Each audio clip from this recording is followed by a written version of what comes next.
ufasaha mambo kadhaa, lakini mimi nitagusia mambo mawili peke yake. Kwanza ni kwamba Senator Faki, we are now debating the amendments, the motion on the amendments as proposed by Senator Dulo.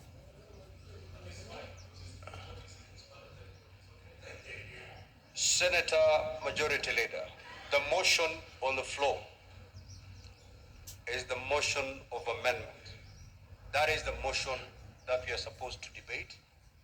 No, Chair, We finalize on that matter, and then we can resume debate on the original motion in whatever form, depending on the outcome of this particular vote. So what is before us now is the motion as proposed by Senator Dulo. Thank you, Chair. I had no intention of supporting or debating the amendment. Now, honorable senators, I see no senator wishing to, or Senator Mungatana. Mr. Speaker, I listened to the Honorable Senator Dulo when she was moving these amendments, and I listened very carefully, Mr. Speaker. Mr. Speaker, I want to agree with the sentiments that every senator who walks into this house and takes that oath is entitled to participate fully in the activities of this house. Mr. Speaker, irrespective of the external politics, the party politics, every senator who walks into this house, Mr. Speaker, especially those ones who are elected by delegation, they should participate in committees, Mr. Speaker. They should make their contribution, Mr. Speaker. And Mr. Speaker, this amendment is helping us towards achieving that particular goal. And this is what we want. We should not have rules that are limiting participation of elected senators, Mr. Speaker, people who have come here by the voice and the vote of the people. Mr. Speaker, irrespective of whatever politics that are happening outside, this amendment is giving that power to allow full participation of members in various committees. And Mr. Speaker, this is a beautiful amendment. It's a kind of amendment that helps us to go forward rather than backward. It's a kind of amendment that is opening doors for us to, as a house, benefit from the wisdom of those colleagues who are elected, and for whatever reason, they could be having issues with their arrangements of politics outside the House. So, Mr. Speaker, I rise to fully support that amendment and ask all members to support. I thank you, Mr. Speaker. Senator Prof. Kamal. Thank you, Mr. Speaker. I stand to support the amendment that has been introduced by Senator Dulo for the one reason that in democratic parliaments, there should be allowance for people to make decisions and to make moves of their own choice. Mr. Speaker, it becomes very difficult when we lock the system through our own standing orders and forbid members who may wish not to be aligned to any political party or any political coalition. I therefore support that it is good for us within the House to know that once we are in the House, there is, for democracy to prevail, we should allow members to exercise their duty and right of association within the House itself. So, Mr. Speaker, I would like to support that that this amendment be included so that we allow for that room. It may be today that those of us who are in Jubilee have found ourselves in an awkward situation, but it could be another group tomorrow. So for the House, it is very important that the House has that flexibility, that the House allows for that democratic movement so that coalitions can be brought in and out in a very democratic manner. For that, I support, Mr. Speaker. Senator Rober.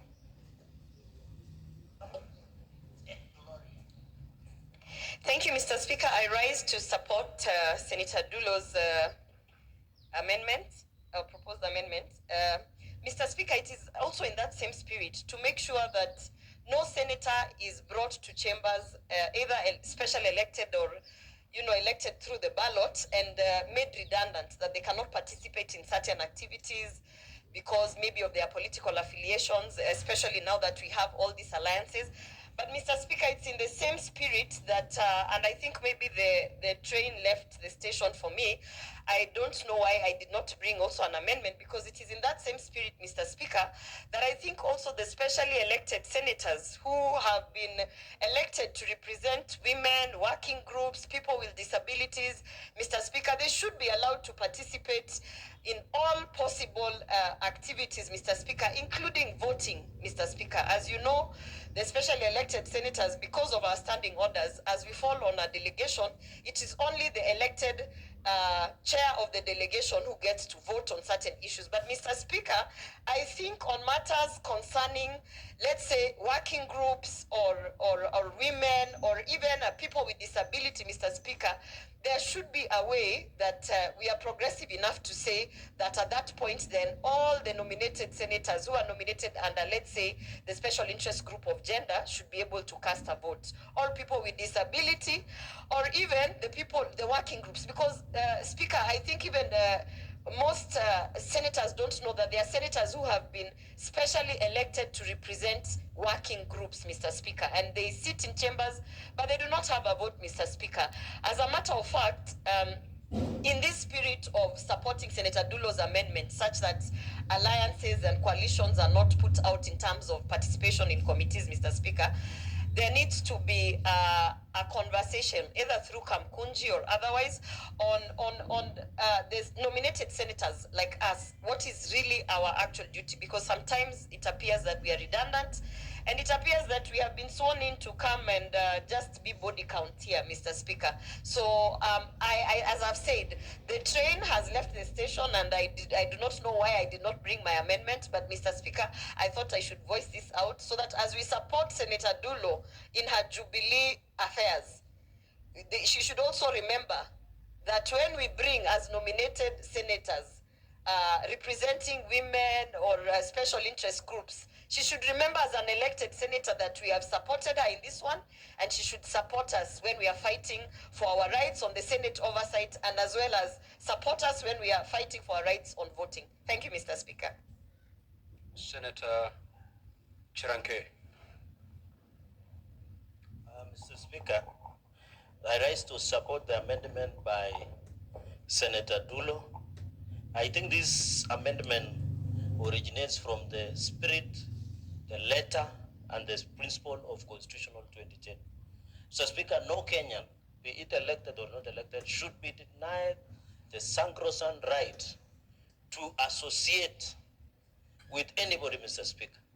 I think the era of Kipande system that happened during pre- and colonial time should not be allowed. Article 38 on political rights, everybody has a right to associate, not only at the given specific timeline, but within even a short time, Mr. Speaker. We know the politics of the country and parties change even within a week, within a year, within 5 years, 2 years, Mr. Speaker. Mr. Speaker, is it in that same spirit that every member of this house, and you know we are the House of Union, we, Mr. Speaker, today I was having a conversation with some of the working groups in this country, and they was telling me the credibility of the Senate as the upper house of Parliament of the Republic of Kenya is in high all time, Mr. Speaker. And therefore I want to support Senator Dulo with his amendment that they should be allowed to individually, any member of the Senate, whether you are elected through Azimio, through Kenya Kwanza, through Jubilee, you have a right, Mr. Speaker, to be part of the participation, Mr. Speaker. Even the deputy party leader of Democratic People's Party, Dr. Alex Munyi Mundigi, Mr. Speaker, should be given the right of freedom of association and political rights as envisaged in the Constitution, Mr. Speaker. So the upshot of this amendment will allow the ease of running even committees, Mr. Speaker. Because at the end of the day, no senator, Mr. Speaker, with the freedom of association, political rights, and in the spirit of Article 1 of the Constitution of Kenya, no senator should feel lesser simply because they come from either minority or majority. Every member of the Senate, Mr. Speaker, and I hope the nominated specially elected senators are listening to this, including Professor Kamar, should feel that they are part of the decision makings of the committees and plenary sessions in this House, Mr. Speaker. I have heard what Senator Orwaba has said on the decisions of the senators by Article 123. Mr. Speaker, I'm bringing a constitutional amendment bill. I hope Senator Orwaba, during when I bring that amendment, should include, because I propose under Article 123 of the Constitution to amend, Mr. Speaker, so that the decisions of the Senate, Mr. Speaker, can you protect me from Senator Metu is moving my notes to distract me, Mr. Speaker, but tunasema ashindwe. Mr. Speaker, what we are saying in short, in an upshot, is these decisions can be made, Mr. Speaker. With those very many remarks, Mr. Speaker, I beg to support and allow this, we move to other agenda of the day, Mr. Speaker. I support. Honorable Senators, there being no other senator wishing to contribute on the proposed amendments, and pursuant to Standing Order 97,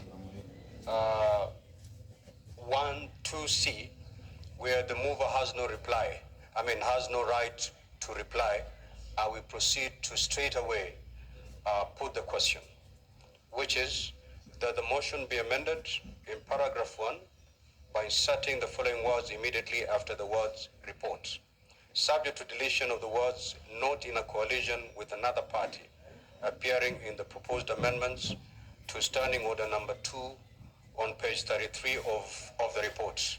Will as many as of that opinion say aye? Aye. Will as many as of the contrary opinion say nay? The ayes have it. Now, honorable senators, I will have now to again propose the question as amended, so that debate will ensue on the motion in the amended form.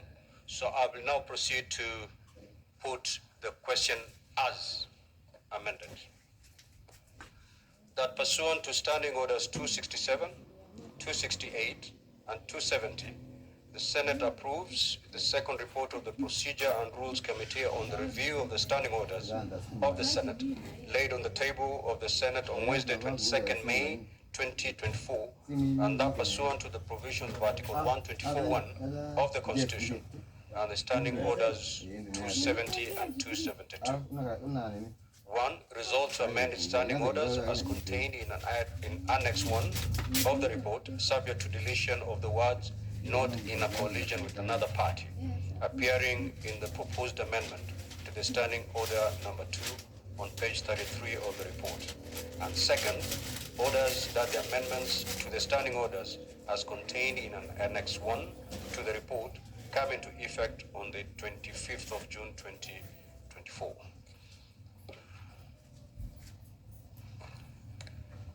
Honorable Senators, you may proceed to debate the motion as amended.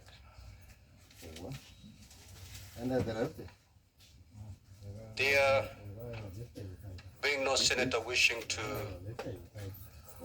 make an intervention,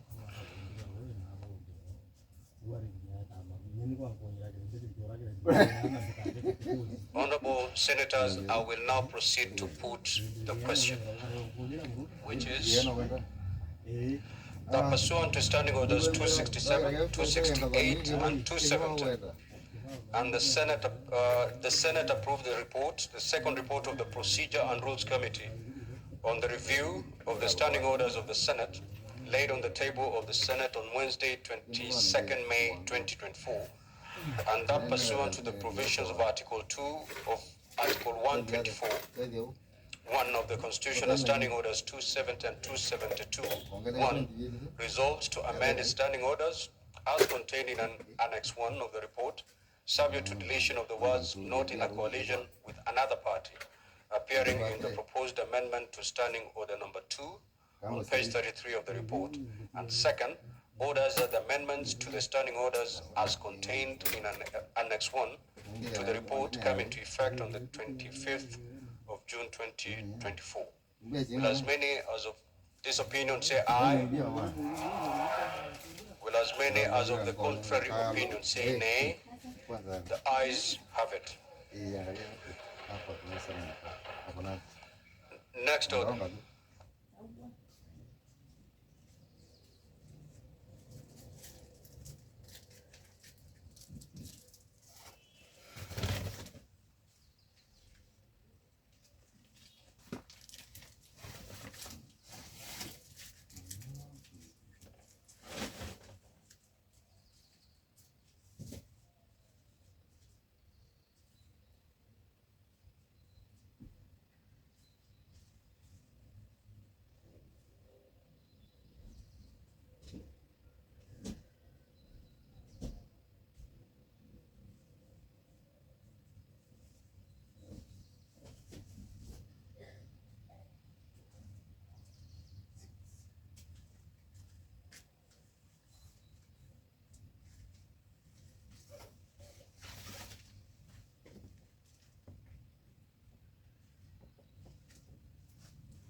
Now, honorable senators, before I call the next order, I will allow Senator Gloria Oroba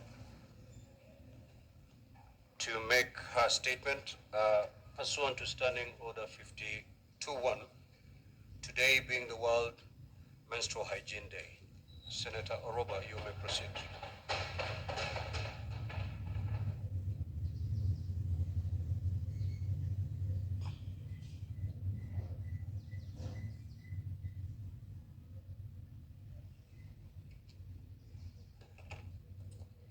Thank you, Speaker, for giving me this opportunity to make a general statement on this day of International Menstrual Hygiene Day, May 28th. Mr. Speaker, I rise pursuant to Standing Order 52.1 to make a statement on a matter of general topical concern, namely the commemoration of World Menstrual Hygiene Day, observed annually on the 28th of May. Mr. Speaker, today is World Menstrual Hygiene Day, and this year's theme is Together for a Period-Friendly World. The global platform of raising awareness about the challenges of women and girls facing regarding menstrual hygiene and advocating for the necessary changes to ensure their dignity, health, and well-being are well catered for. Mr. Speaker, in Kenya, many girls face significant barriers in managing their menstrual health. Lack of access to affordable sanitary products, inadequate sanitation facilities in schools, and pervasive cultural taboos lead to high rates of absenteeism in schools, school dropouts, and compromised dignity. According to recent studies, nearly 1 in 10 African girls miss school during menstruation, with some dropping out entirely due to the challenges they face. Mr. Speaker, on this Menstrual Hygiene Day 2024, we celebrate the strides made by the Kenyan government in ensuring that every girl in Kenya has access to menstrual hygiene products. The State Department for Gender and Affirmative Action received 876,548,482 shillings in the supplementary estimates, supplementary estimates towards the supply of sanitary towels to schoolgirls in all public primary and junior secondary schools in Kenya in this financial year 2023-2024.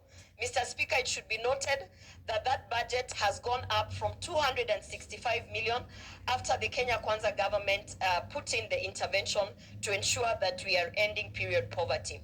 Mr. Speaker, the procurement process is complete with contracts signed. It is also clear to the suppliers that the delivery points will be at the sub-county level, and each supplier upon pre-inspection exercise and clearance, is expected to share the distribution schedule for seamless delivery to the counties up to the sub-county level. So far, 27 counties have been supplied with sanitary towels, while the remaining 20 are either awaiting the scheduled delivery dates or ongoing pre-inspection or communication has been done by the supplier for the late delivery.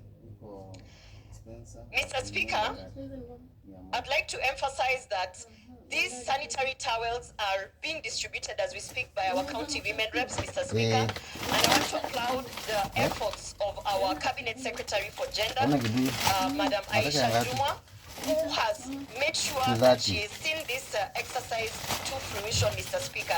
There have been a lot of queries in terms of the checks and balances and accountability of the same, Mr. Speaker.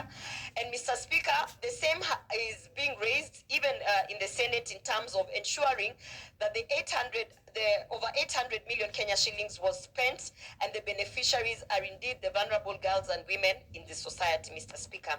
I want to congratulate the Kenya Kwanza government, Mr. Speaker, on this particular initiative and being on the forefront heading the menstrual hygiene campaign, Mr. Speaker, to end period poverty and end period shaming. On this day, I would like to applaud each and every champion that is out there, including our male senators and male champions, Mr. Speaker, who have been out there ensuring that we end the stigma. Mr. Speaker, to you and to all the members of the House, I say Happy Menstrual Hygiene Day 2024. Thank you. And before you call the next order, allow me to make this communication, honorable senators.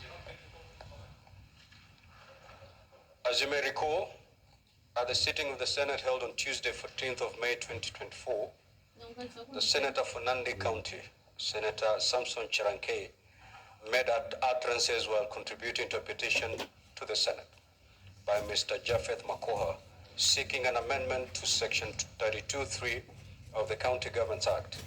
The Senator for Siaya County, Senator Dr. Oburu Oginga, MP, rose on a point of order pursuant to Standing Order 105(1), seeking the intervention of the Speaker to require the Senator for Nandi to substantiate the utterances.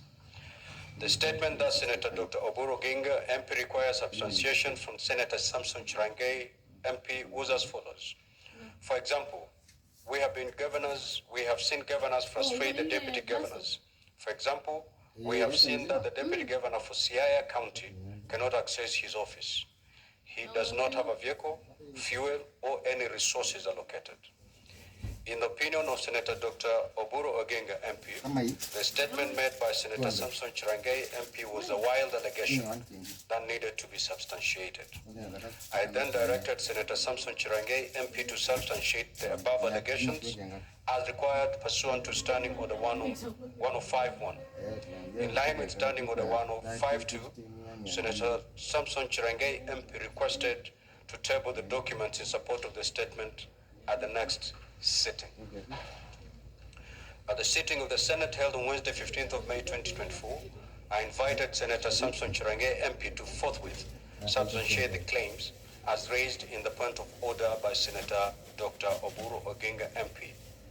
Thereupon, Senator Chirankei, MP, tabled a letter dated the 6th of May 2024 from the Deputy Governor for Siaya County, Honorable Dr. William Oduol, addressed to the Speaker of the Senate. In the letter, the Deputy Governor for Siaya County sought the intervention of the Senate concerning alleged refusal by the Governor to accept the Deputy Governor back to the county, despite the Senate's verdict on his proposed removal by impeachment. Now, Honorable Senators, as you may recall, in my communication to the Senate made on the 1st and the 16th of November 2023, I indicated that any document, evidence tabled by a senator as evidence for substantiation of any allegations made under Standing Order 105 must pass a certain threshold. I highlighted the parameters for undertaking an assessment of evidence table to include: 1, is the evidence table from a source which by parliamentary practice is official and admissible, and 2, if the answer to A is in the affirmative, does the evidence relate to and verify the claim or claims that are made and for which substantiation was required.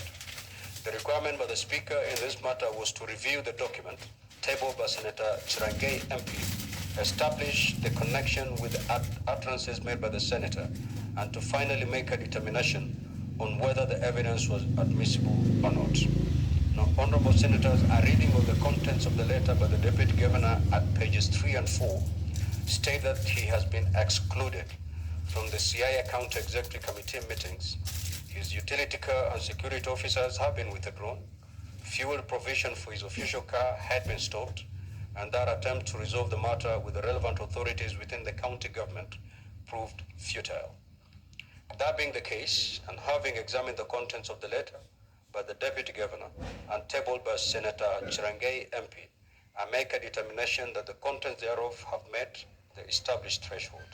Consequently, the letter tabled is admissible as evidence in the Senate and serves to fully substantiate the claims made by the Senator. I thank you.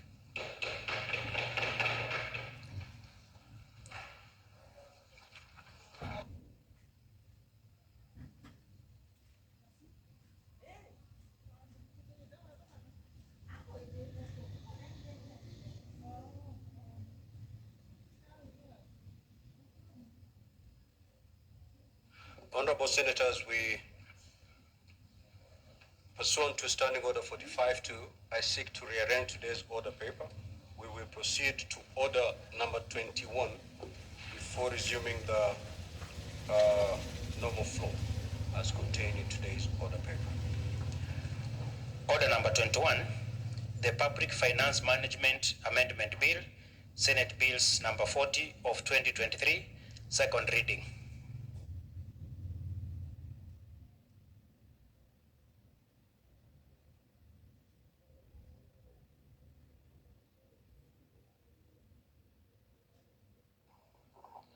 Thank you, Mr. Speaker. I only need few minutes, Mr. Speaker, for my amendment bill. Mr. Speaker, pursuant to provision of Standing Order 146-1 of the Senate Standing Orders,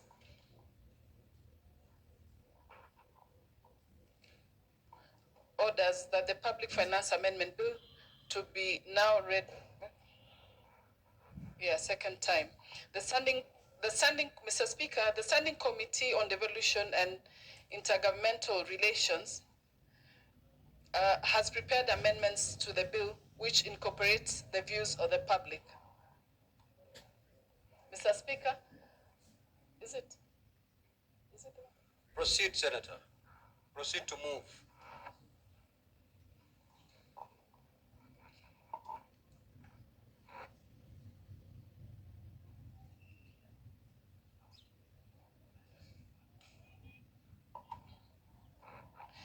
So, Mr. Speaker, I beg to move Public Finance Bill.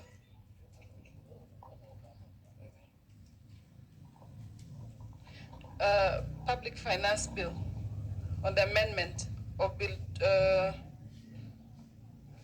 2023, Senate Bills number 34 of 2023. Mr. Speaker, according to the Standing Order 145-5 of the Senate, the committee invited interested members of the public and stakeholders to submit their proposal on the bill. Mr. Speaker, the principal objects of this bill is to amend the Public Finance Management Act number 18 of 2012 to establish a collaborative framework for collection of revenues by the county governments and the National Treasury. This will boost revenue collection by the country governments and ensure counties realize their revenue targets. Mr. Speaker, this bill speaks to the collection of the county government's revenue. At least the county governments to establish and have their own source revenue. Mr. Speaker, with with your permission, I shall proceed to highlight the various provisions in this bill. Clause 2 of the bill, Mr. Speaker. The proposed new section requires the county treasury, in consultation with the National Treasury, to put in place a county revenue collection system. It requires that such a system that respect the distinctiveness of the two levels of government be secure, effective, efficient, and transparent. Mr. Speaker, Clause 3 of the bill seeks to amend the Public Finance Management Act by inserting new section 160A, 160B, and 160C. The proposed new section 160A intends to provide framework for collaboration between the county governments and the National Treasury as regards to the collection of revenue by counties. Mr. Speaker, the proposed new section 160B, on the other hand, provides for reporting on the status of revenue collection at the county. It requires county treasury to report to the county assembly and submit copies of the reports to the Senate, the National Treasury, and the Commission of Revenue Allocation on the status of the county revenue collection and performance. Mr. Speaker, the proposed new section 160C provides for the transfer of functions between the levels of the government and also how such functions shall be funded. It requires county assemblies to appropriate monies as may be required for the transferred functions. That amount shall not be less than the amount appropriated by the county assembly in the preceding financial year. Such monies shall be audited by Auditor General, who shall prepare a special audit report on the performance of the entity to which a county government functions has been transferred to. Mr. Speaker, I beg to move. And I call upon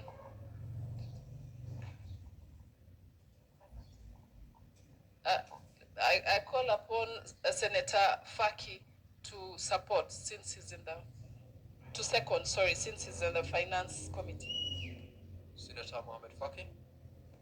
Thank you, Honorable Speaker, for giving me this opportunity to second the bill by Senator Hamida. Honorable Speaker, the bill is very important because it provides a further framework for our county governments in terms of revenue collection in their respective jurisdictions. Honorable Speaker, on-source revenue has been a thorny issue in our counties. Most counties overstate their on-source revenue, thereby developing pending bills at the end of the financial year because the amounts collected are not enough to cater for the projects that they had planned for in the course of the financial year. Honorable Speaker, the other aspect of the matter is that there are no systems in most of the county governments. There are no foolproof management systems that are able to collect revenue, and you are able to ascertain at any given point how much has been collected by the respective county governments. These systems that they have, Honorable Speaker, normally charge on a percentage basis, and in some instances, the amount that goes to the owner of the system is much more than what goes into the coffers of our county governments. And then at the end of the day, we still have projects that have not been completed because of lack of finances. Honorable Speaker, the issue also of the on-source revenue is the next frontier in which county governments should be encouraged to invest in so that they are able to meet the shortfalls that they expect from the equitable share. Honorable Speaker, yesterday we concluded the mediation on the Division of Revenue bill. And the negotiations were so intense that we ended up settling for 400.1 billion shillings for the financial year 2024-2025. Although our expectation was 415.5 billion, so that counties can be able to meet the non-discretionary budgeted expenses that have come as a result of the passing of the several bills by Parliament. So, Honorable Speaker, counties should be encouraged to invest and maintain stronger supervision in terms of the on-source revenue, because that's the next frontier where they are likely to get money to develop their respective counties. Honorable Speaker, the second aspect of the amendment is with regard to the reporting to the county assemblies. Honorable Speaker, most of the assemblies are in the dark as to how much is being collected. Yeah, the other day we had a county assembly of Machakos, which appeared before the Senate Finance Committee on issues to do with enhancement of their ceilings in terms of recurrent expenditure. Honorable Speaker, the county government of Machakos had put a budget of 4 billion for the on-source revenue, and by December last year, they had only collected 1 billion for the financial year 2023-2024. So you can see the disparities, Honorable Speaker, of the projections and in reality what they are raising in terms of the on-source revenue by this county. The actual reporting to the county governments and the Senate will provide the oversight committees, Honorable Speaker, with the tools for which they can be able to monitor and take corrective measures as the year progresses in terms of this amendment. Honorable Speaker, I support this amendment, and I second the amendment to the PFM Act as proposed by Senator Hamida. Thank you, Honorable Speaker.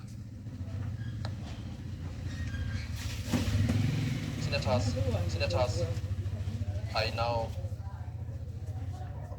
propose the question that the Public Finance Management Amendment Bill, Senate Bills number 40 of 2023, be now read a second time.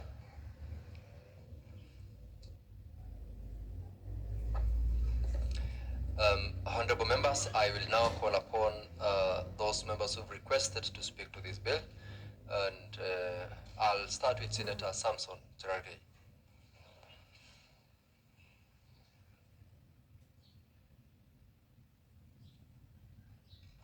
Mr. Speaker, I want to congratulate Senator Hamida Kibwana, especially elect. I think she has been doing tremendous work, especially in legislative business.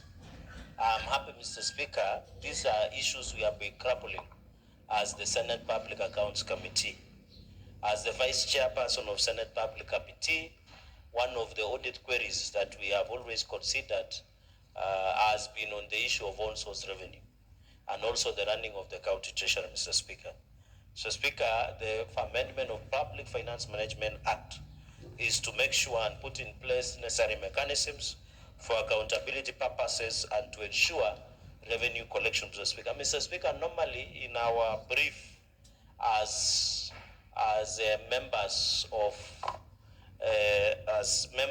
the public accounts and Senate, we normally ask revenue potential of each and every county.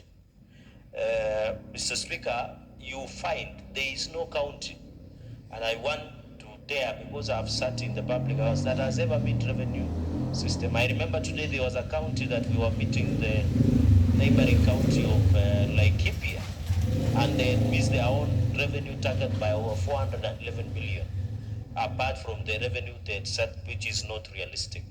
But when you look at, for example, Nandi, according to CRA, we have a potential target of 630 million. But Nandi has never gone beyond 300 to 400 million. So it means most of the counties are missing their own source revenue target by a half of what they target, Mr. Speaker. And therefore borrowing the best practices from the National Treasury. And you know, by the way, this in any way does not undermine devolution. I know the people who imagine and think that when the Senator Hamida proposes that they should, in consultation with National Treasury, many people want to imagine that we are undermining devolution. We are not. We are complementing, because they are mutual and distinct, and complementarity, borrowing what we call best practices, Mr. Speaker.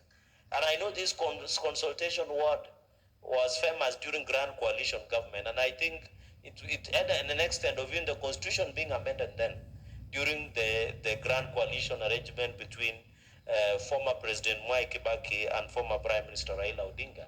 So what we are saying is consultation. It does not mean that you are loading over another entity, Mr. Speaker.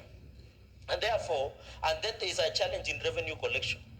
You find, like, for example, Nandi County, you find they produce a number of triplicate receipts. But the receipt they surrender to the county treasury is only one receipt. So where is the other two receipts? That is how they are stealing money, Mr. Speaker. You find the serial numbers of receipts they issue to border sticker. For example, in Nandi, border pay beyond 300 shillings per sticker. Mr. Speaker, the ones of a single permit, the one on land rates, rents, fees, Mr. Speaker, daily receipts or parking receipts, Mr. Speaker, it always becomes a challenge because sometimes our counties or some crooked county government officials take advantage and steal. Is the issue different receipts, same receipts, but different serial number?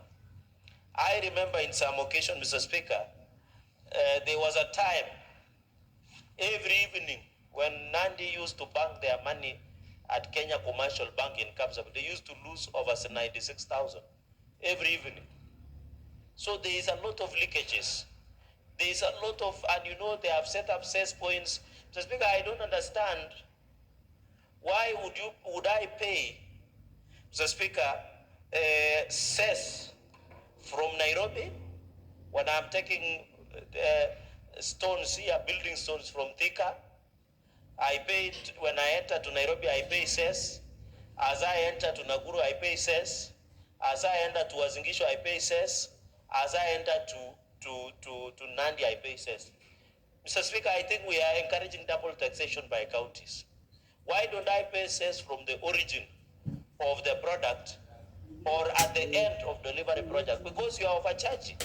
Because you will end up paying cess points. But this money, Mr. Speaker, that counties collect do not have value, Mr. Speaker.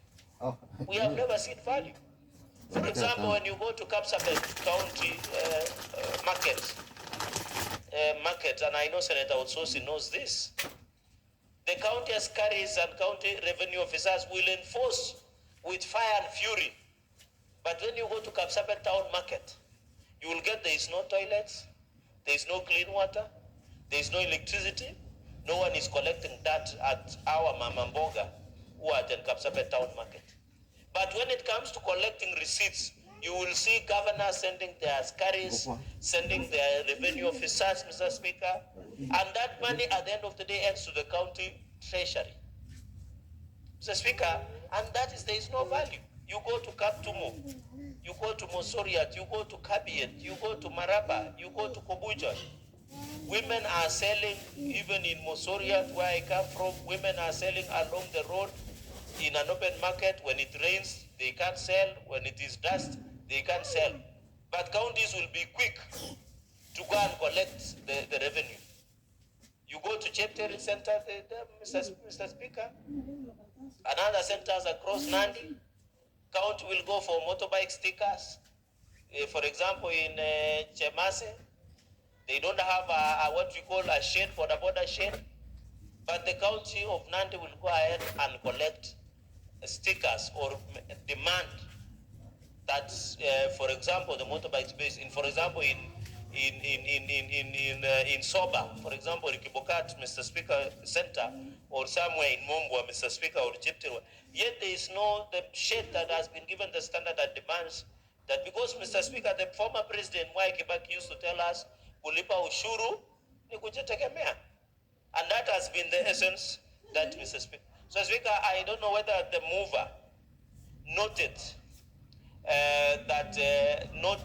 Mr. Speaker, I don't know whether the mover noted that we did pass a law of Facilities Improvement Act 2023, where we allowed, through cost sharing aspect, if we are collecting money in Kapsabet County Referral Hospital or any other hospital, or even here in Pakati Hospital, we have passed an act to allow you to spend money at source for ambulance services, for support services, which I think this act, I don't know when the committee of the whole, we should be able to look at it, because there is a law that allows counties to spend at source And more specifically, Mr. Speaker, on the aspect of cost sharing in our hospitals, Mr. Speaker, so that that one can be captured. The reason, the wisdom of passing Facilities Improvement Act to spend and source, because, for example, you go to an hospital like Kapsabet or Mosoriat or Chepter Y, Mr. Speaker, or Kabiyet, you take somebody at night, Mr. Speaker, and you want to take your person to MTRH, a sick person, you are told there is no fuel. And our people in Nandi end up paying 1,000 to 2,000 shillings so that they can get an ambulance. The issue of drugs is not in the hospital, for example, and that is why when you go to Kapsabet, it is not a good business.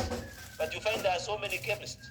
The reason there are many chemists in Kapsabet town is because there are no drugs in Kapsabet County Referral Hospital. If there were no drugs, it would have been easier, Mr. Speaker. So I think at the essence of this transparency that we are talking about is very critical, Mr. Speaker. And therefore, even the other day, Mr. Speaker, and this has been reported in Kapsabet police station,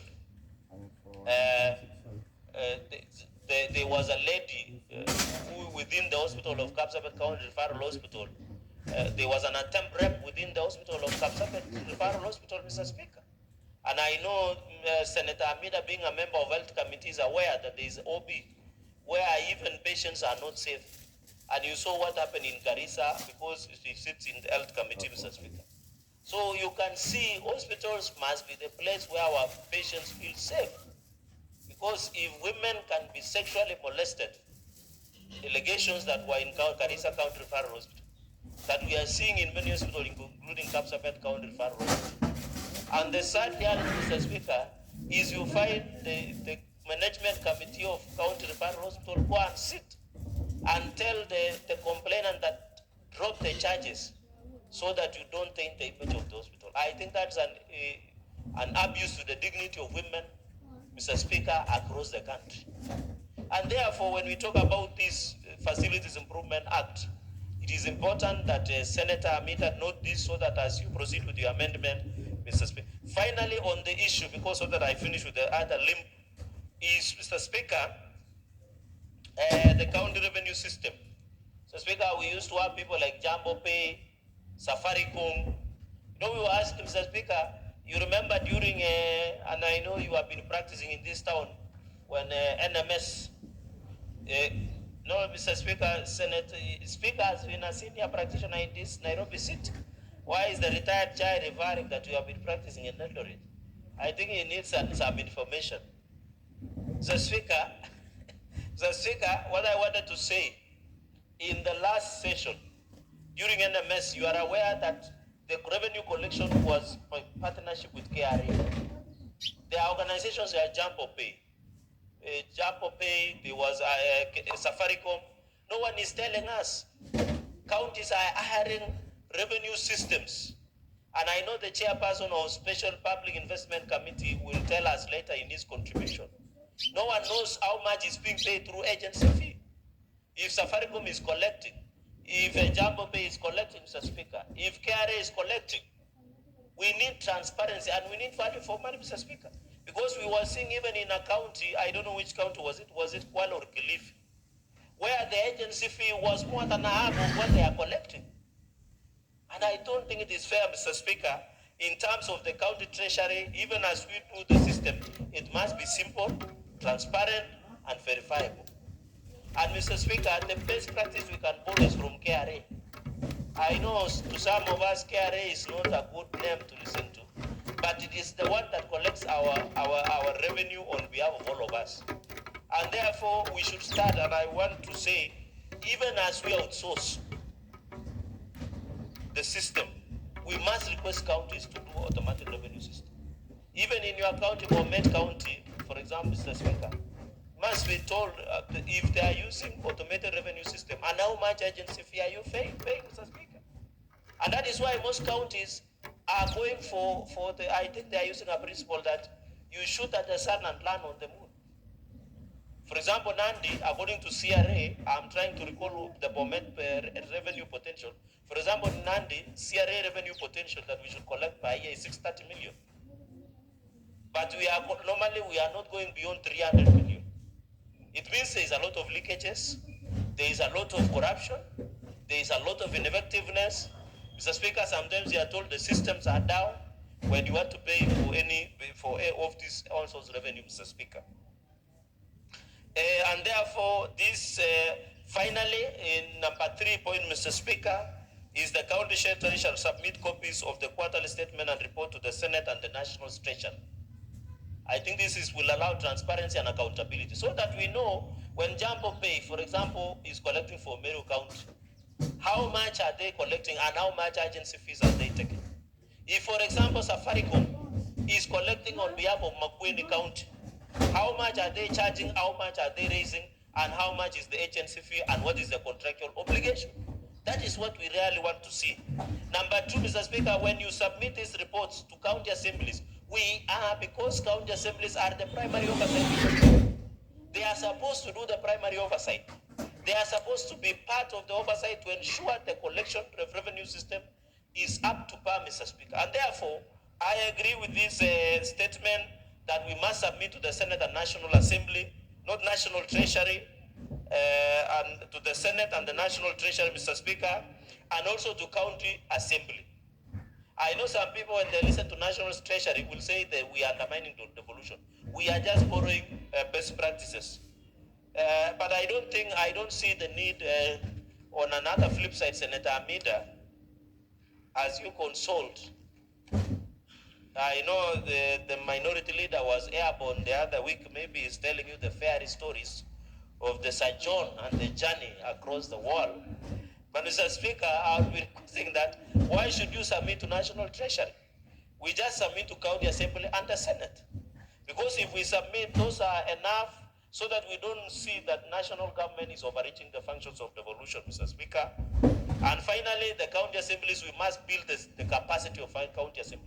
Mr. Speaker, my only concern, and you know I'm the biggest supporter of MCAs, even as we give these powers to members of county assembly, can they stop being rubber stamp of governance?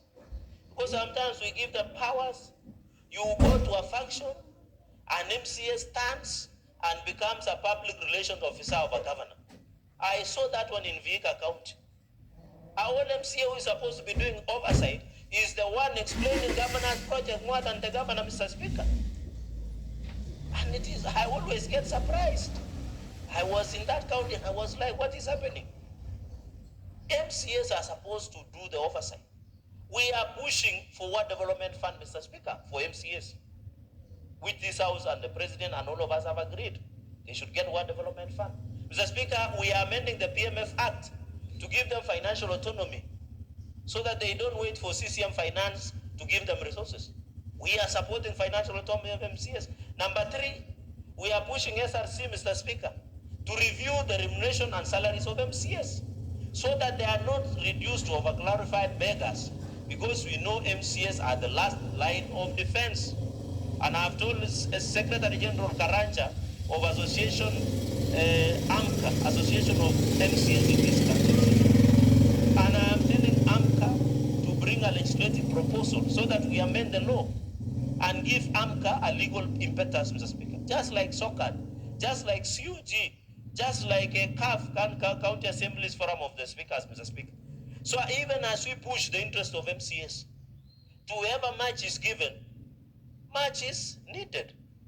So as we say MCAs to be given Ward Development Fund, be given financial autonomy, be given better salaries and remuneration and allowances and all the support through SRC and government, Mr. Speaker, we also request of them to do their work without fear or favor from anybody, without fearing the governor, without fearing anybody, because that is their work, Mr. Speaker.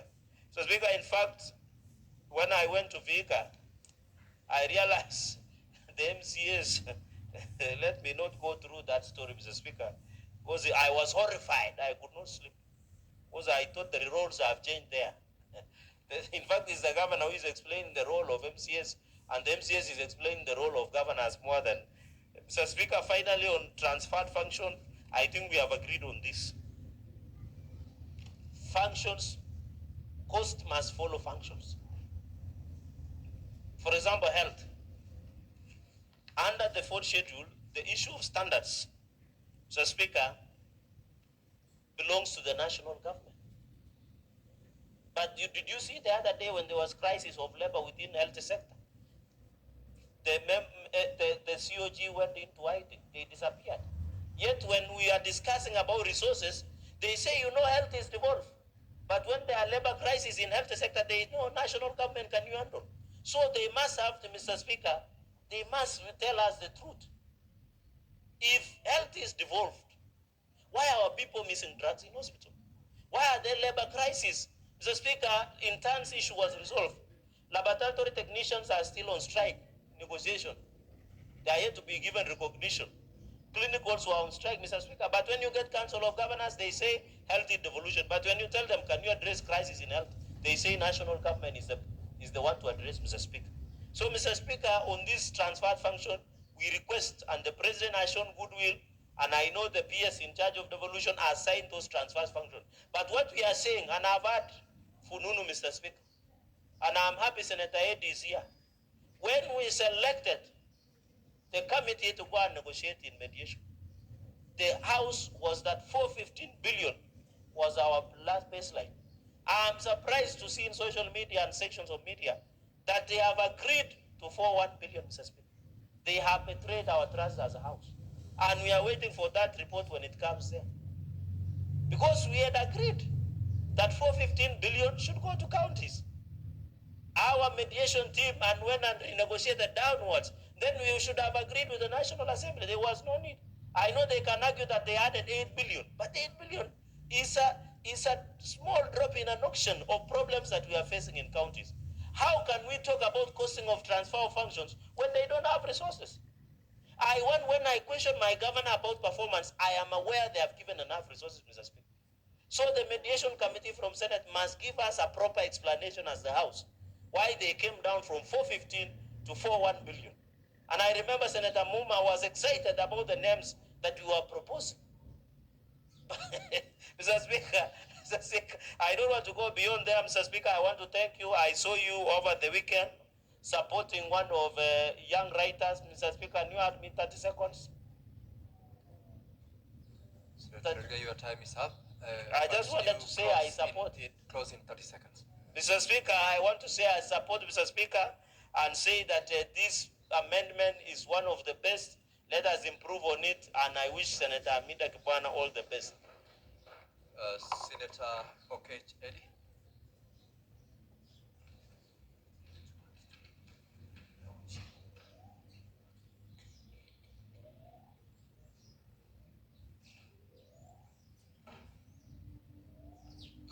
Thank you, Mr. Speaker. I didn't want to respond to Senator Cherargei's allegation of members of the mediation committee because I knew I was coming after him and I didn't want him to enjoy any standing orders time because I think that it's important that Senator Cherargei understands that the senators who are sent to the mediation committee, most of them are actually experts in finance and experts in matters mediation as well, where we did a give and take situation.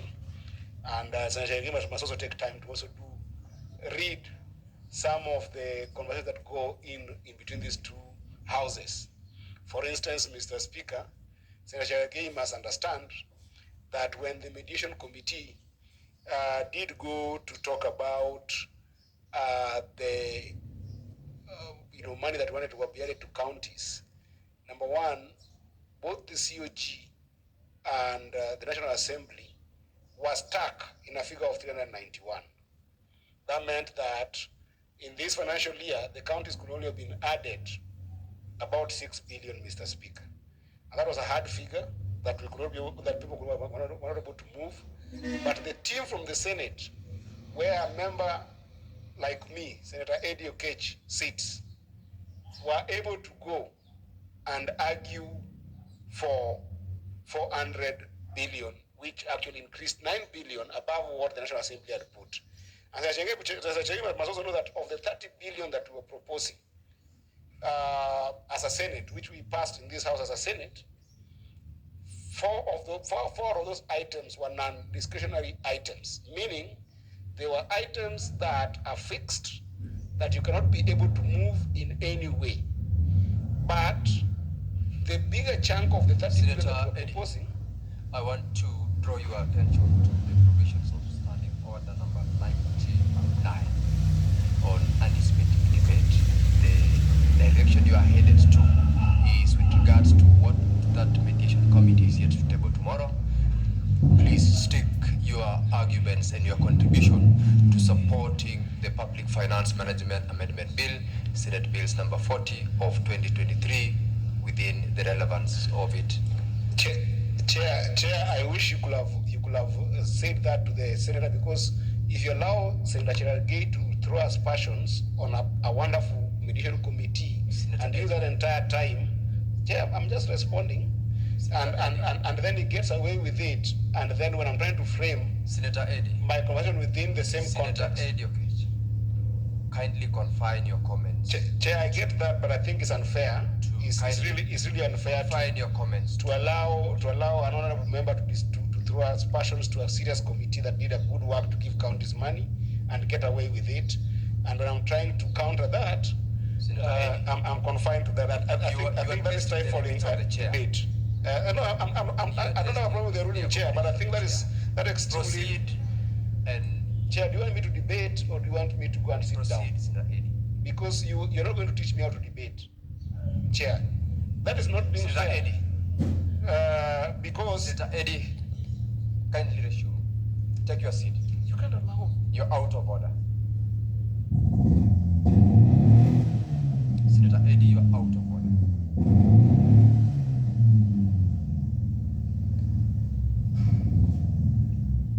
Senator Mungatana Danson Buya. Bwana Spika, ningependa kuchukua nafasi hii kushukuru kwa kunipa nafasi na mimi nitoe maoni yangu kuhusu sheria hii ambayo tunaijadili mchana huu. Bwana Spika, sheria hii haswa inaongea namna ya vile magatuzi yetu yanaweza kuongeza pesa ambazo wanazichukua kutoka kwa sehemu zao za magatuzi. Bwana Spika, hapa tumesema katika hii sheria, na ni maoni hata ya kamati ya fedha, ya kwamba tubadilishe sheria ambayo iko, tuifanye iwe nzuri zaidi, kwa kusema kwamba kila gatuzi la Kenya liwe na system ama namna ya kuchukua hela bila kutumia wanadamu, ama a computerized system kwa lugha ya Kimombo. Bwana Spika, kila wakati ambapo wafanyikazi wa sheria wa serikali, iwe ni kwa county, iwe ni kwa serikali kuu, wakiitishwa kwamba tunabadilisha mambo iende kutoka kwa mfumo wa kuchukua hela kupitia mwanadamu iende kupitia mashini ambazo hazijui mwanadamu, watu huwa wanapinga sana. Na wanapinga kwa sababu zao, Bwana Spika. Wanapinga kwa sababu wanajua ya kwamba wakati ambapo unaondoa mwanadamu katika ile hali ya kuchukua hela ama kuchukua kodi ama kuchukua hela zozote za kiserikali, vile inavyofanyika ni kwamba shimo la kuchukua rushwa linakatwa ama linazibwa.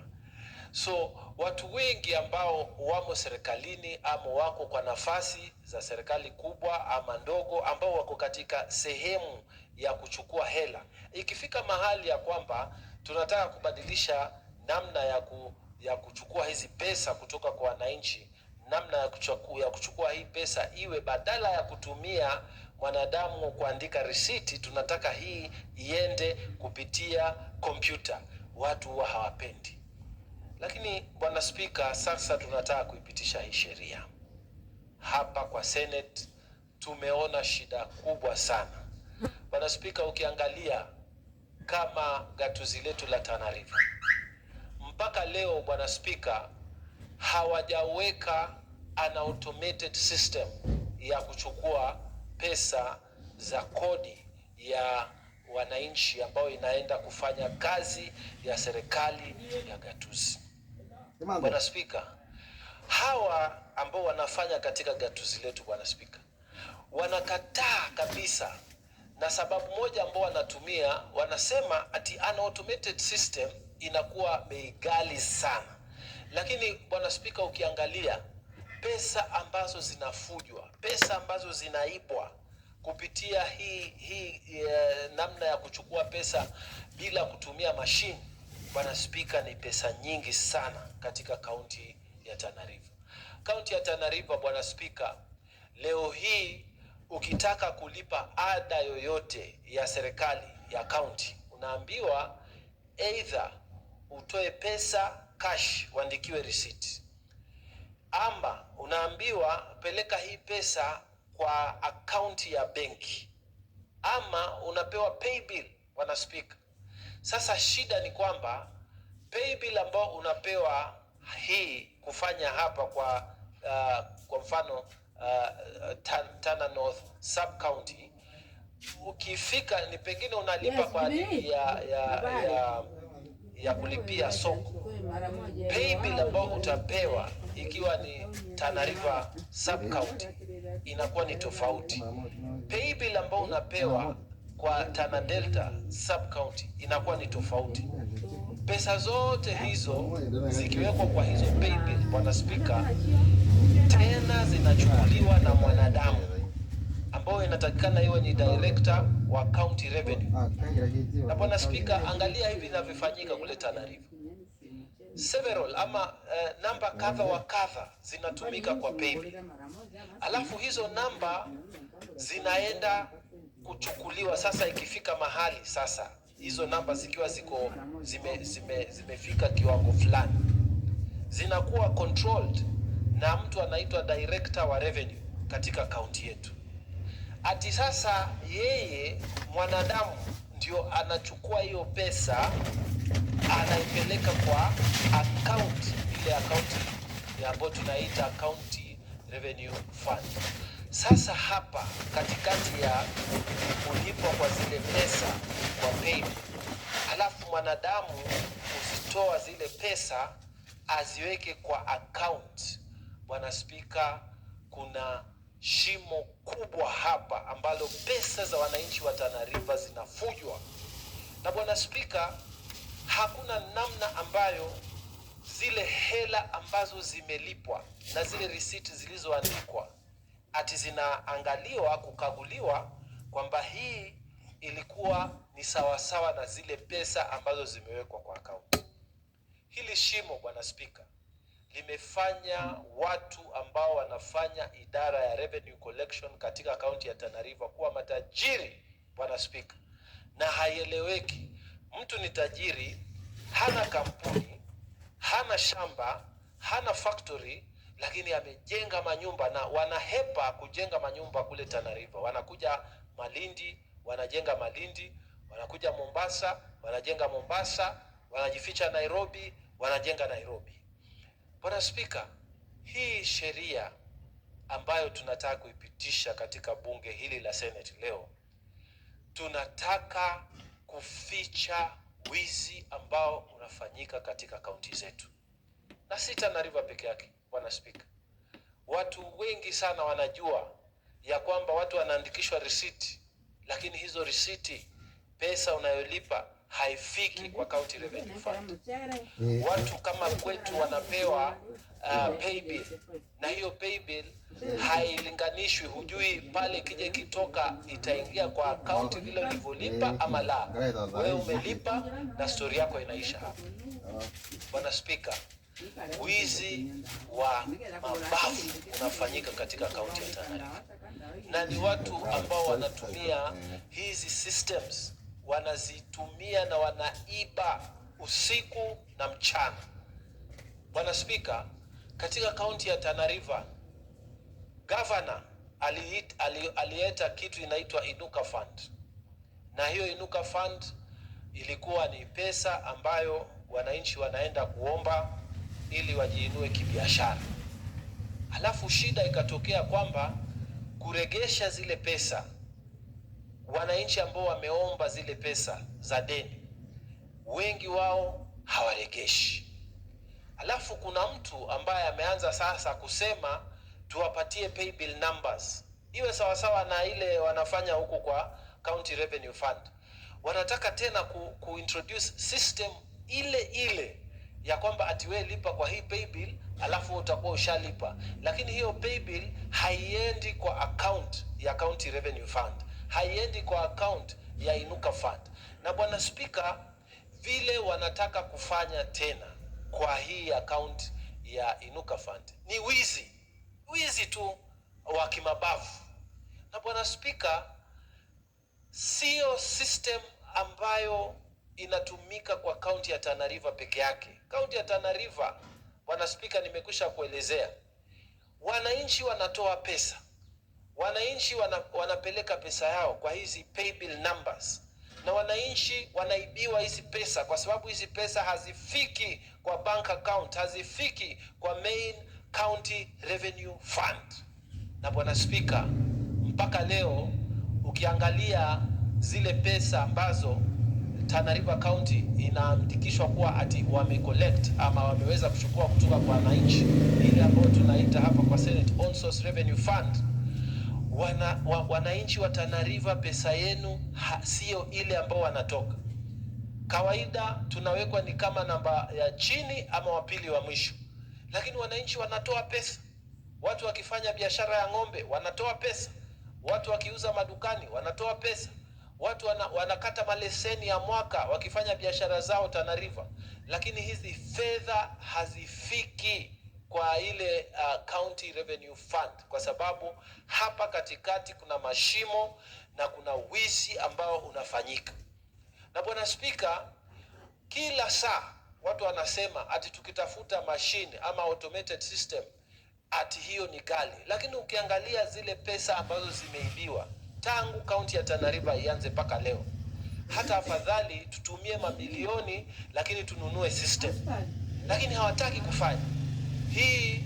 Ukiangalia magavana ambao wamekuwa hapo, hakuna hata mmoja ameisukuma hii system. Na swali tunataka kuuliza ni kwa nini hawataki kufanya automated system ya revenue collection? Ni kwa sababu bwana Speaker, hapa katikati kuna mashimo, na haya mashimo wanajua ya kwamba hizi hela zinafaidi watu na hazifaidi watu wa Tana River, zinafaidi maofisa hapo. Ndio maana watu wengi sana wanapigania, wanataka kuwa revenue collection officers, wanataka hiyo kazi. Ni sawasawa na watu ambao wanapigania, mimi nataka kuwa polisi wa traffic kwa mfano, bwana Speaker. Ni kwa sababu kuna kitu ambacho watu wanafanya, na mpaka leo bwana Speaker, hilo shimo halijafungwa, kwa sababu bwana Speaker, kila county hapa Kenya imewachiwa kufanya wenyewe vile watatafuta namna ya kuchukua hela za kodi kwa county. Ukija Nairobi wako na system yao, Mombasa wako na system zao, ukienda county zingine wako na system zao. County kama yetu hawana system haswa. Ni vile ambavyo babu zetu walikuwa wanachukua Tana River County Council, ndio vile walikuwa wanaandika marisiti ya uongo, ndio system ambayo inatumika sahihi.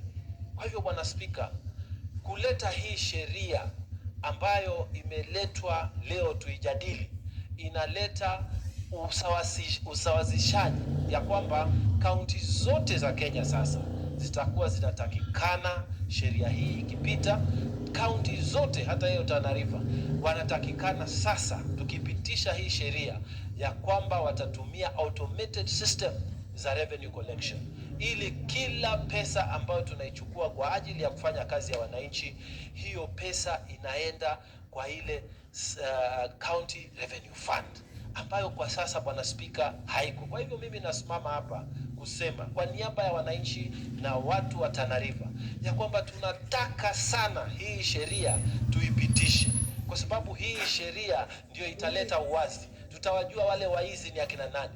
Na bwana Speaker, mimi nakwambia leo hii tukiipitisha hii sheria, kuna watu hata wataresign kazi kule Tana River, kwa sababu wamekuwa wakiiba pesa kupitia hii system ambayo haifanyi kazi, system ya zamani, system ambayo haiko automated, system ambayo haina kompyuta, ndio ambayo wamekuwa wakiishia, Bwana Spika. Na ni aibu, Bwana Spika, ya kwamba wewe unafanya kazi, uko na mshahara, lakini zile kidogo ambazo zinatoka kwa wananchi unazikula na wananchi wanakosa maendeleo. Tana River inaandikwa kwamba ndio ya pili ya mwisho ama ya tatu ya mwisho kwa kuchukua on source revenue, Bwana Spika, na ilhali wananchi wanalipa. Kwa hivyo hii sheria, Bwana Spika, tunataka watu wote, masenators wote, tuipitishe tena haraka sana, ili hawa magavana ambao hawataki kufanya haki kwa wananchi, magavana ambao wanataka kuficha siri za pesa ambazo wanazichukua kutoka kwa wananchi, hawa magavana, Bwana Spika, waanikwe kwa watu wao wote, kwa Wakenya wote. Bwana Spika, wizi mkubwa unaendelea na magavana wanajua, Bwana Spika, na wanajua katika ile county revenue fund kuna pesa ambazo tungekuwa tunapata haziingii, kwa sababu wao hawataki kununua hizi system za automated system, Bwana Spika. Na Bwana Spika, hii sheria tunapitisha leo inasema kwamba ripoti ya pesa ambazo zimechukuliwa ama zimekodiwa kutoka kwa wananchi lazima ziende kwa county assembly. Gatuzi na bunge la gatuzi wanapata report ya zile pesa ambazo zimechukuliwa, na tena Senate tunapata report ya ile pesa ambayo imechukuliwa. Tena serikali kuu wanapata, treasury wanapata report ya zile pesa ambazo zimechukuliwa. Bwana Spika, huu uwazi Bwana Spika, ni jambo muhimu sana.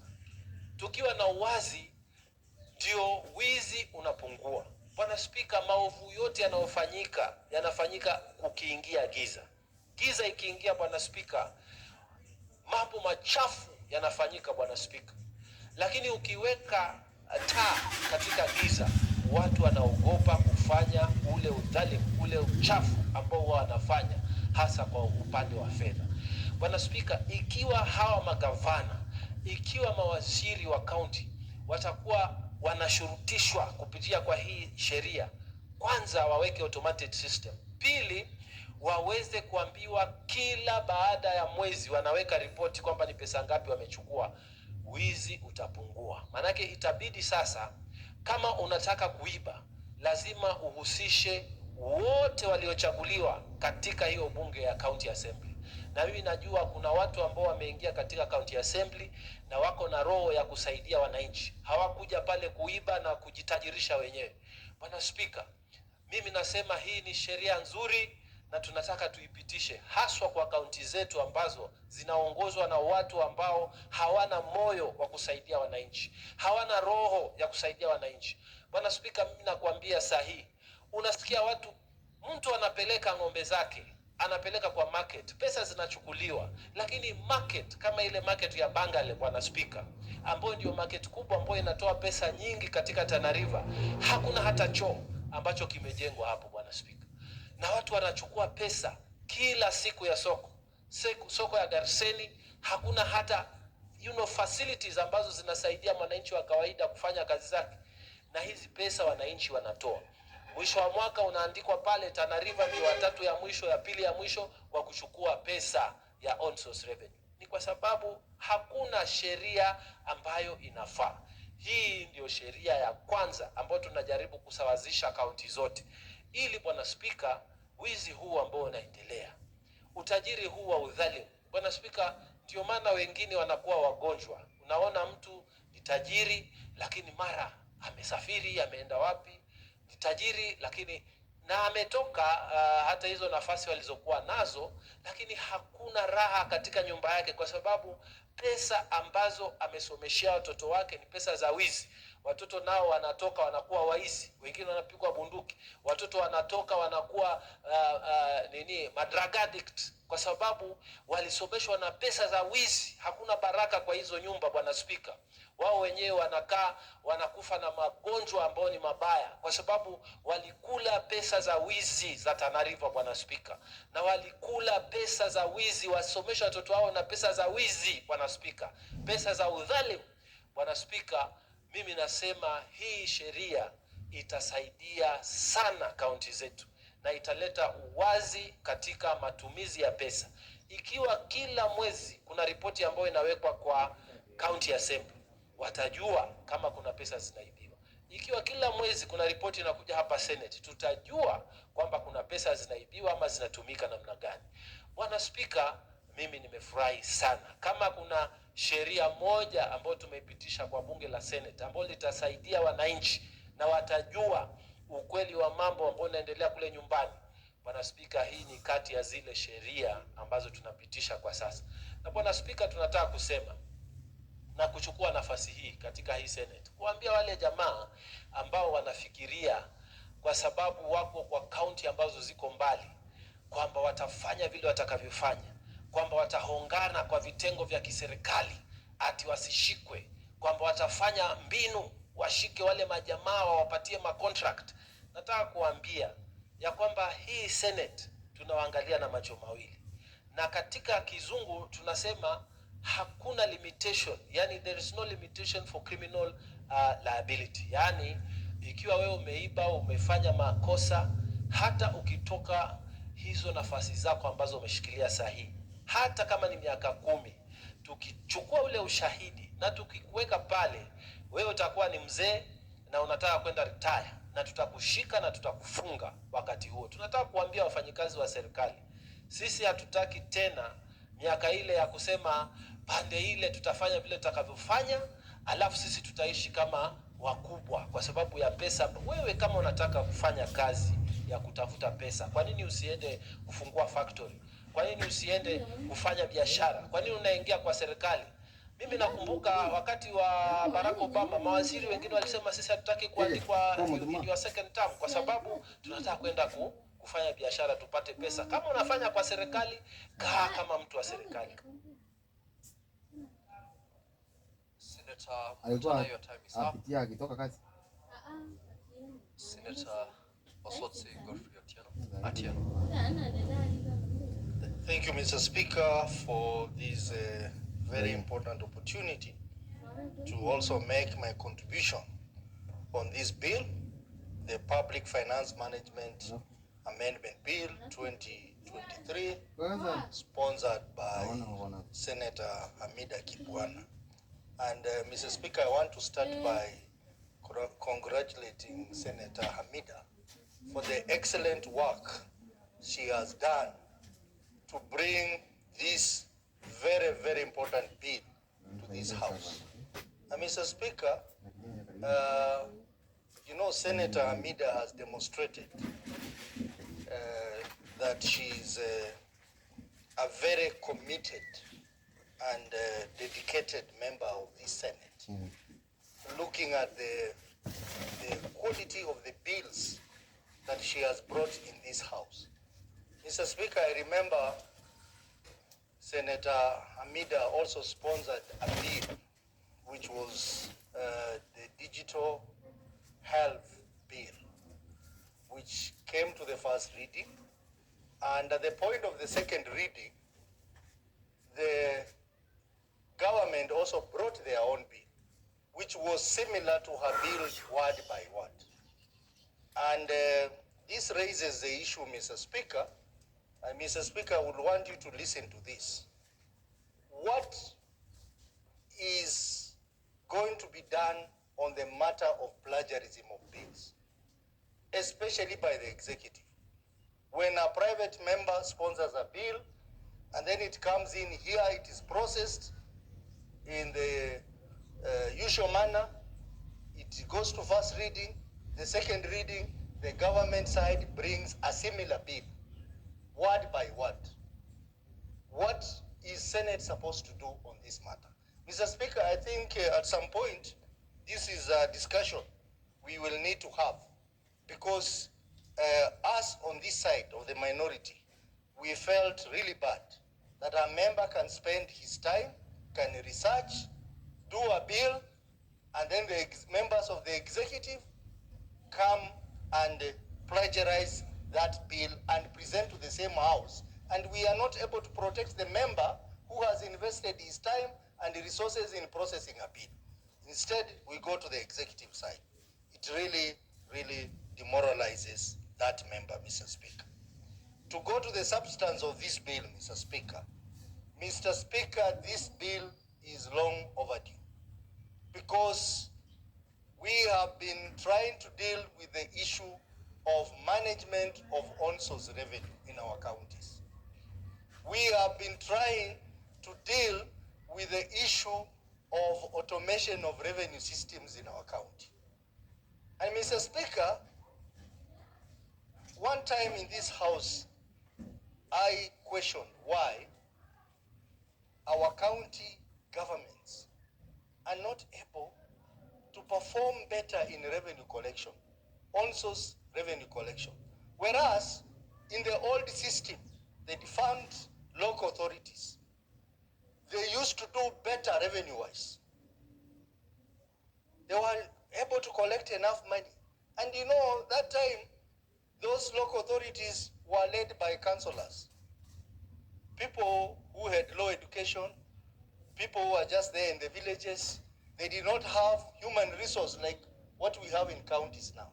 They did not have tools, but they were able to raise more money compared to the current scenario where we have counties which are better resourced, which have better tools, but they are collecting less money. They are not able to meet their targets.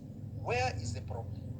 I think this is a study that I want to encourage the Committee of Devolution to try and undertake and find out how was it possible for the defunct local authorities to do better revenue performance than the current county government.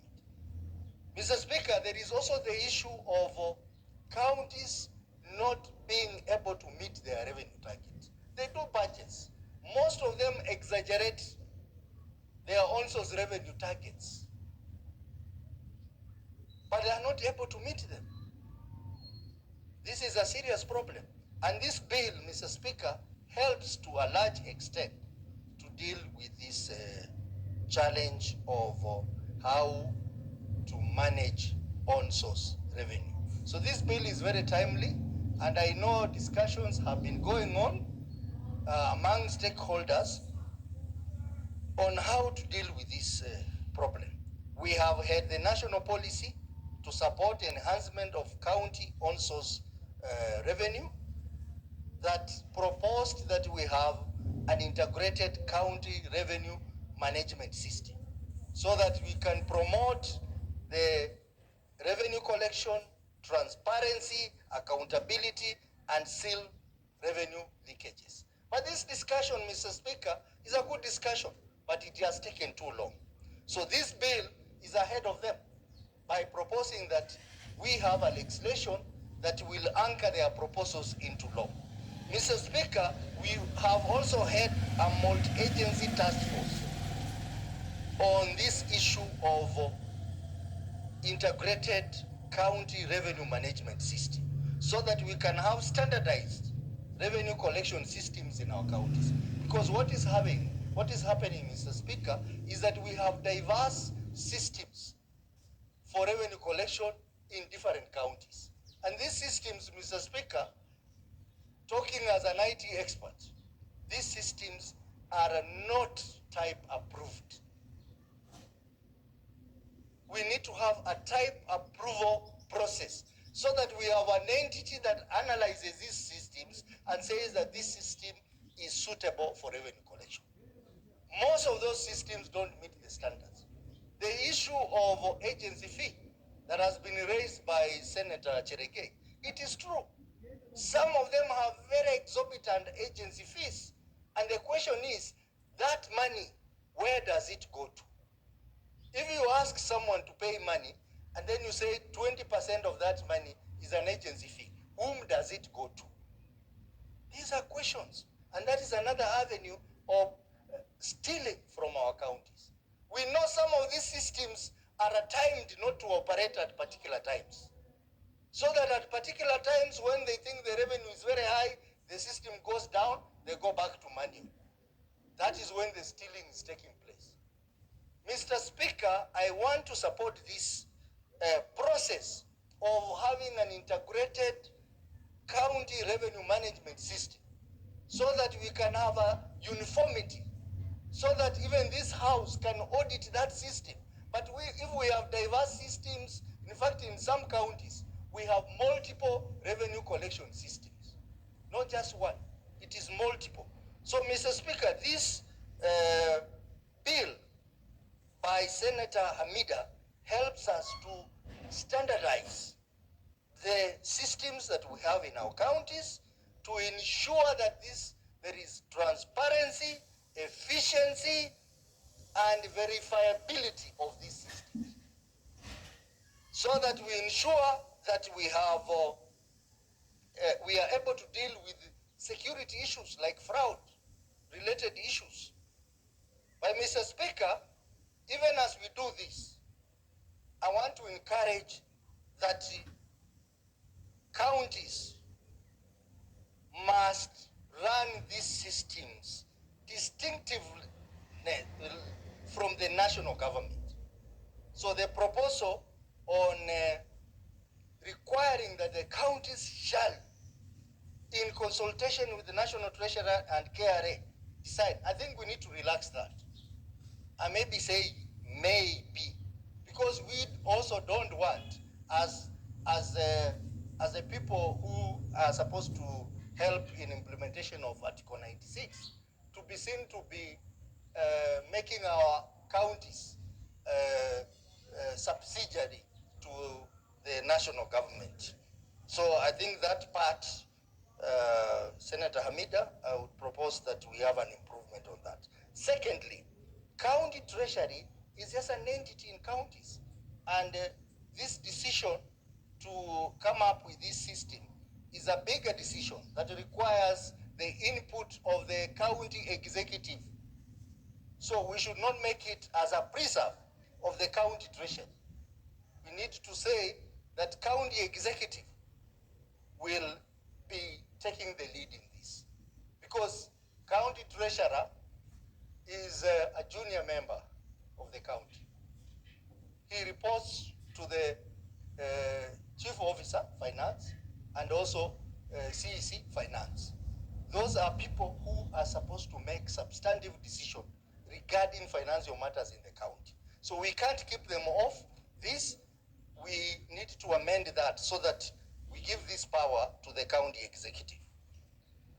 Mr. Speaker, the requirement that reports be presented to the Senate and to the county assembly is very timely. But I have a problem with presenting the reports to the National Treasury, because again, that also makes counties subsidiary to the national government. Mr. Speaker, on the issue of the transfer of functions, funding, the costing of function, I think, Mr. Speaker, this is one of the areas that this Senate must take the lead. We have been taken in circles on this matter of transfer of functions. Even this current regime, the Kenya Kwanza regime, among the many promises they made to Kenyans, I remember one of the promises they made was that within 6 months of them coming to power, they will ensure 100% transfer of function. That has not happened, Mr. Speaker. We are now in the second year. That has not happened. There is no sign that that will happen. I remember last year, the IGRTC also said the same thing, that they are almost finalizing. They are 1 month away to transferring functions to the counties. Mr. Speaker, they have not done that. It's just talk, and talk, and talk. I think this is a conversation that we must take the lead as a Senate and push it, because we have so many functions which are in the national government which should actually be in the county government. And we are not just talking about transfer of functions. This bill is now giving us the legal mandate to say that functions are, money must follow functions. We are not just transferring functions. And I want to ask governors to be very careful on how they engage the national government on the matter of functions.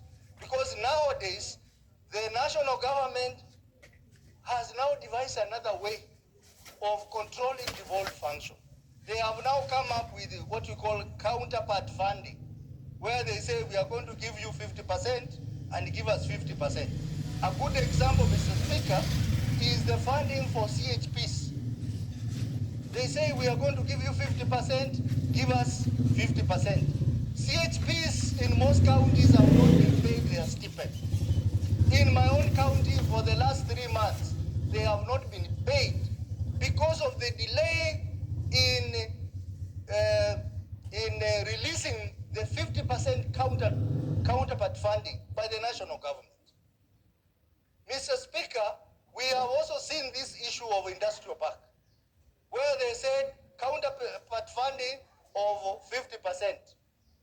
Most of the money has not been taken to counties. The projects that were launched are still lying there. They are going to become white elephant.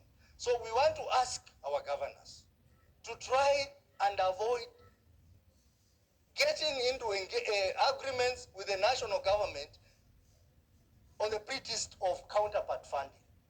Funds must follow all the devolved functions. Even liquor, I have heard the deputy president say that they want to take over liquor licensing in counties. I want to tell the deputy president, you have better things to do. Leave counties to run their function. Liquor is a county function. That is where some counties get their revenues. So if you say you want to take it over because you want to run it better, and yet the national government has functions which they are not running better, who is going to run for them those functions which they are not running better? Mr. Speaker, the issue of ECD, we have a lot of functions, ECD related, which are still being run in the Ministry of Education. All those functions should be taken to counties and funds follow those functions. So that if we want to tell our counties to be run better, we want to tell them to be run better, but when we know they have more resources to run those functions. Mr. Speaker, this is a very timely bill, and with the little panel meeting that I've indicated, this is a bill that we should all support and make it better, and I'm sure the National Assembly will also fast track this bill so that we have a uniform, integrated county revenue management system, and probably this will help us deal with the problem of mismanagement of on-source revenue, which also affects budget control and performance. Mr. Speaker, the leading query, audit query in most counties is the issue of budget control and performance, because counties are not able to meet the set targets of on-source revenue, and therefore they end up having budgets which are not working, and that becomes a query. So in a way, this bill will help in dealing with accountability issues, budget issues in our county, and make our counties run better. Mr. Speaker, as I finish, I also want to say I am very disappointed. I know my friend Eddie was a bit emotional on this issue, but I also want to join my friend Cheregei to say I'm disappointed with the mediation committee. We all agreed, we passed a PPS here, we also made a decision, a majority decision, and agreed that we will stick with the 415 billion shillings. You are waiting for us where Senator Eddie went. do not anticipate that debate on that particular report. We are yet to receive it. We will receive it tomorrow. You will get an opportunity to castigate, if you want, the committee on mediation on what they've done. So do not anticipate that debate. Well guided, Mr. Speaker. I was just saying that because, you know, we are talking about revenue. And there are two levels of revenue, the share revenue and the on-source revenue. So, and you know, the share revenue may also affect the on-source revenue. Because county governments may want to invest in these systems. They need money. So anyway, we will leave that debate for another day. Just to say, this is a wonderful bill, and I fully support it, and I want to encourage the members of this house to support it and fast track it to become law with a few amendments that have been proposed by the Finance Committee, and they are going to be proposed by the members in this house. Mr. Speaker, I support. Thank you, Senator Osotsi. Senator Muma.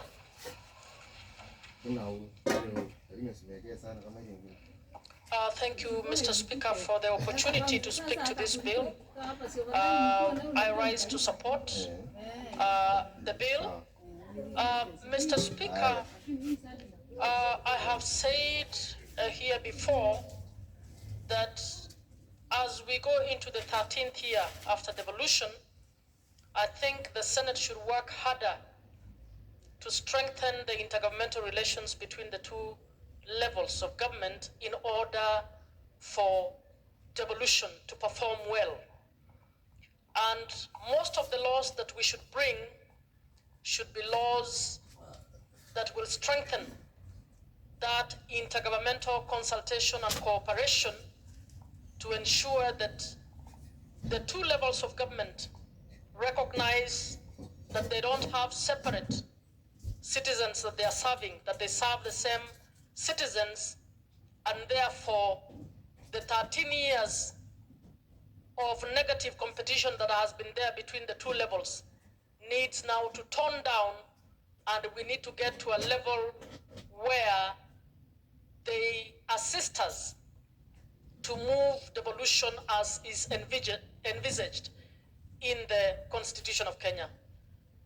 Mr. Speaker, the issue that has been brought in this bill is absolutely important, and I support that we are at that level when we need to support or to put in place legal framework to ensure that county governments do better in terms of on-source revenue, collection, and accountability for those monies. Mr. Speaker, the proposed clause 160A speaks to principles that exist in the Constitution. The principle of transparency, efficiency, effectiveness, and a verifiable system, a system that is simple, a system that is secure, that should prevent any fraud or losses, and one, very important, that promotes the distinctiveness of the national government and the county government. Mr. Speaker, that is what any law that we are bringing in place that strengthens intergovernmental relations should enable us to do, to strengthen systems while delivering on devolution as provided for in the Constitution. So I would want to say that the principles that we are reaffirming in this bill are principles that already exist in the Constitution. And why are we reaffirming? It's because for the 13 years, those principles have not been properly implemented. And Mr. Speaker, not just at the county level, also at the national level. Mr. Speaker, you will recall just a few weeks back, we had the report from the Auditor General that is questioning a whopping 15.5 billion transacted through the e-citizen. So it's not as if national government and the e-citizen is necessarily foolproof. So what we are saying is this, that we need to put in place systems at the national government and at the county governments that will ensure Kenyans are not defrauded of their monies, that will ensure full accountability. whether it is national government or county government. So I wanted to disabuse the few comments made by those who believe automation means safety. Because as the Auditor General has demonstrated recently, the e-citizen collection system that we have has issues. In fact, it says the controls are weak. It has the potential to be compromised. And it is heavily reliant on vendors. And we have been told, as Senator Cherarkei said, we are allowing the so-called digitization and automation to be squarely in the hands of people who've decided to reap money from Kenyans. Mr. Speaker, if we are paying taxes just for 20% of that to be given to one businessman because they gave us a system, I think we've lost it. And we need to revisit those issues. So even as we are thinking an integrated system, good sounding word, we need to ask ourselves, integrated means what? And I will go back to those principles that are being put in this bill to say whether national government, whether county government, to what extent are we putting in place a system that will ensure every contribution by a citizen, whether in a market or whether to the national government, that that money will go where it is supposed to go, and that money will contribute to the service delivery of this nation. So I want us to be careful not to send the message that accountability is required at the counties, but there's no accountability required at the national government. So we need to move in that level. Mr. Speaker, as we do so, I also want to request, Senator Hamida, that you might want to relook at a few of those clauses. When you look at 191F, 191F is talking about funding that is relating to transferred function. And in 191F1, you suggest that where the national government has transferred a function to a county government, pursuant to Article 187 of the Constitution, the Cabinet Secretary shall determine the cost of the transferred function. But in a similar clause, in 191G4, you say that a national government entity to which a county government has been transferred shall be, there is a place where the function is being transferred by the county government to the national government. You suggest that the cost shall be determined by national government and the county government. Senator Hamida, I hope I can persuade you that to determine that cost takes the two. You cannot make it the business of only national government to decide. Because if national government were to decide we are transferring our security function momentarily at the village to county X, and we think it will cost so much, and it turns out to be only half the cost, you are going to cause an issue. So that decision of determining cost must be a consultative process that should involve both the national government and the county government. And you might want to do this through the relevant COG committee. So I would want to urge that you relook at that and see how to move that issue. Mr. Speaker, even as we are thinking through this, I believe if this law were to be passed as is, it does not necessarily bring a new accountability requirement that is not in the Constitution. We need to ask ourselves, why do we have governments, both national and county, that defy the Constitution, that defy the law? What other laws can we bring to complement this law that can support or can ensure that we achieve what we hope to achieve with this law? Mr. Speaker, I would therefore urge Senator Hamida, even as you do this law, you might want to speak to Senator Chute, who is trying to bring a bill to strengthen the role of control our budget, so that we are able, beyond the controller of budget, just clearing the appropriation or the requisition by county governments. We need to give the controller of budget the powers to be able to go further and find out, once those monies have been requisitioned, are they going to what they're supposed to? Today we sat in the Committee on Devolution, and one of the things we found out that has been discovered, that counties are requisitioning money on pending bills that are expected to go, they submit papers that indicate that this money is going to be paid to X. But in actual fact, they are paying that money to Y. We were told how some counties have up to 300, excuse me, commercial bank accounts that are illegal.